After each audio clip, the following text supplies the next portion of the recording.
Thank you, Chris. I have two comments. One, you hit it right on the head with this cost. I had a neighbor who's a public school teacher. She walks over and she asked me if I had an ace bandage. She had got out of her car and kind of sprained her ankle a little bit. I said, actually, no, I didn't. She says, oh, okay. She said, I don't want to go down to the store and buy one. They cost $15. So I'm going to have to go to emergency. She says, I'll get it for free. So she goes down to the emergency, racks up $1,100 x-rays and all of that, gets her free ace bandage and goes home. That's the kind of stupidity that's going on in healthcare. But the funny thing is, Steve, the word free is bad because people throw that word free around all the time. Now, when you get, because I have with my health savings account, and what I have is I actually get the bills, and I can question things, and because you know what, I'm paying my deductible out of my account. I want to make sure I'm not getting ripped off. But when people, they gasp, they go, oh, why is it that we paid $30 for an aspirin at the emergency room or at the hospital? Well, you didn't pay $30 for your aspirin. You paid for everybody's aspirins that didn't pay for them. It's just added into the cost. All these hospitals would go broke if they didn't add all the cost of the people that didn't pay into everyone else's bills. It's like the corporate tax rate. I try to explain this all the time to people, and I get this look on their eyes. They glassed over.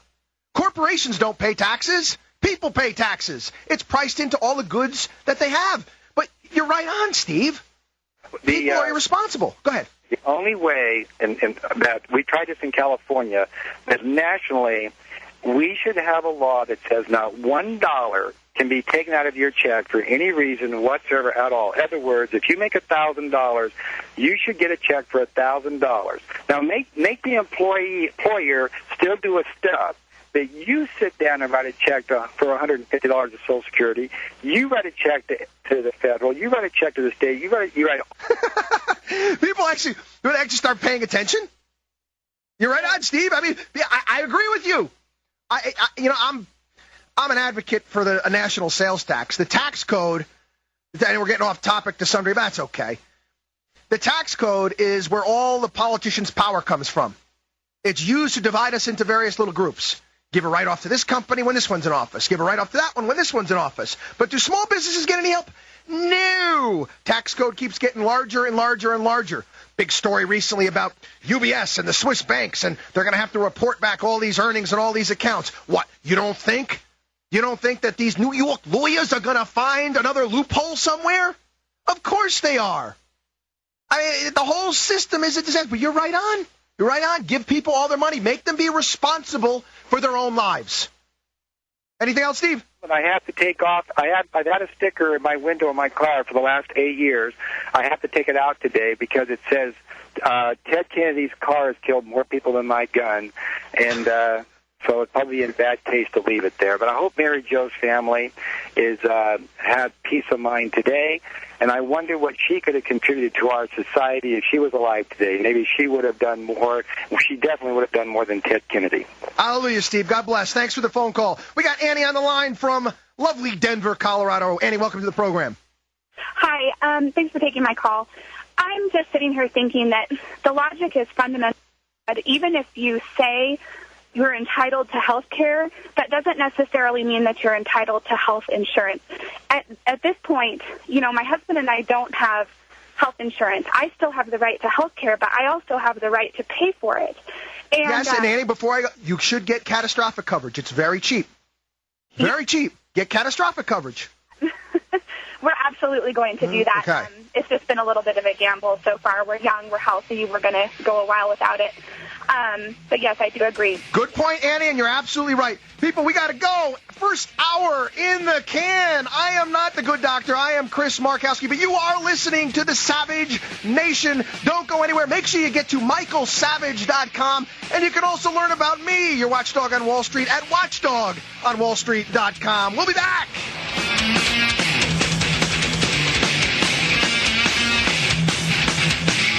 Savage. Michael Savage. Afternoons 3 to 7 on Talk 910 KNEW and online at 910KNEW.com. Coming up next from San Fran Freak Show, The Savage Nation from Talk 910 KNEW. The fusion of entertainment and enlightenment. I'm Glenn Beck, weekdays noon to 3 on Talk 910 KNEW.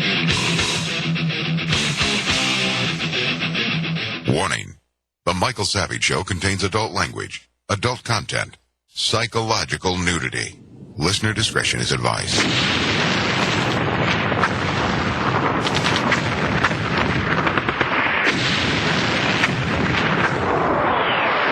And now, America's most exciting radio talk show, The Savage Nation.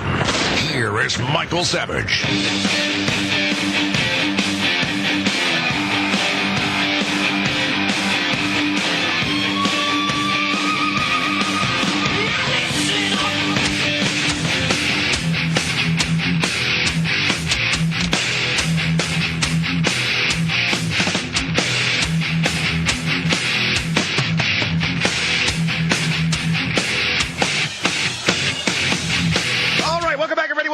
The Savage Nation. This is Chris Markowski doing everything and anything he can to fill in for the good doctor. Welcome back to the program. I want to remind everybody out there, phone lines are going to be open throughout the entire program, 800-449-TALK. And I also want to remind everybody as well to make sure you get to the website.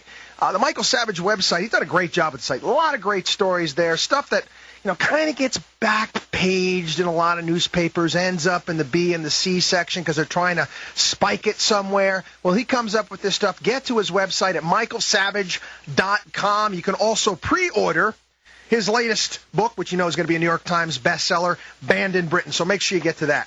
I want to share with you something that I read several weeks ago before I went on. I went on a vacation, about 2.5 weeks. I went to Greece with my family. My wife's Greek, and most of her family's there, and we go there on a regular basis.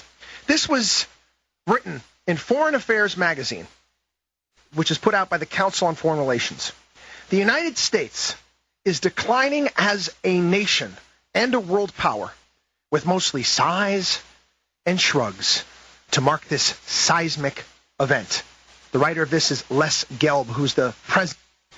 Astonishingly, some people do not appear to realize that the situation is all that serious. When I was there in Greece, quick, everybody's seen that movie. Most people have seen the movie. It was a big one out there. My Big Fat Greek Wedding. You see that movie, My Big Fat Greek Wedding? And one of my favorite characters in that movie was the father. And when she was a little girl, she's got her friends in the car, and she's telling the kids that every word out there can come from the Greek root, and he's going to tell you that, and the Greeks started this, and the Greeks invented that, and the Greeks created this. And it's so funny because it's kind of true, because Greeks do have a very, very high opinion of their history, and they're very, very proud of their rich history and their culture, and rightfully so. But I was at the Athens Museum with my wife's cousin, where we're going and looking at all these tremendous pieces of art and sculpture and all these great things, and we're debating back and forth about Romans and Greeks, and I threw out the line to him, well, what have you guys done for us lately? And I started thinking to myself after I said that, I was just kidding around, I said, you know what? Are we here in the United States, are we going to end up like the Greeks, with our biggest export being people all around the globe? They live all over the world. They got about 10 million people in their country. Looking back and saying, boy, we were this, and we were America, and we invented the computers and the internets and these drugs, and we built all these things, and it all being in our past. Is that what this nation is becoming? Is that what a specific political party and a specific movement wants us to become? Do they want to cut us down to size? Is liberalism about defeating and destroying American greatness?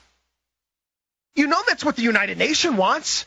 They want to tax us. I mean, you take a look at it. It's all there. It's all laid out there right in front of us. Let's cut America down to size. Cap and trade. Ridiculous debt. Let's box us. We can't be. We have to be. We have to be an equal. I don't want to be equal. I want to be exceptional. I want to be better.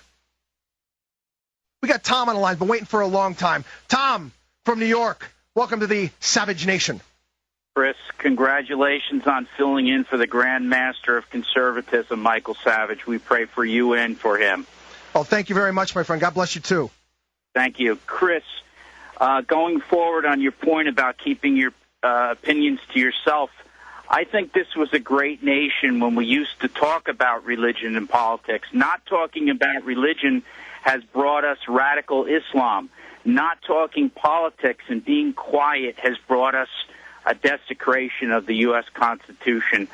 These Tea Parties are great. We got to get back to the First Amendment, Chris. I'm sure you agree. Oh, I agree 110%. But it all has its roots and things. I mean, you can go to the public school system. I remember when I was in elementary school, the Christmas pageants and singing Silent Night and doing all these things. And this was a public elementary school. You think they could ever do that today? I mean, we've got people up in arms getting bent out of shape over Christmas trees, and we got to just take a couple steps back. Dialogue is wonderful. Dialogue is great. And we have to stop. It's like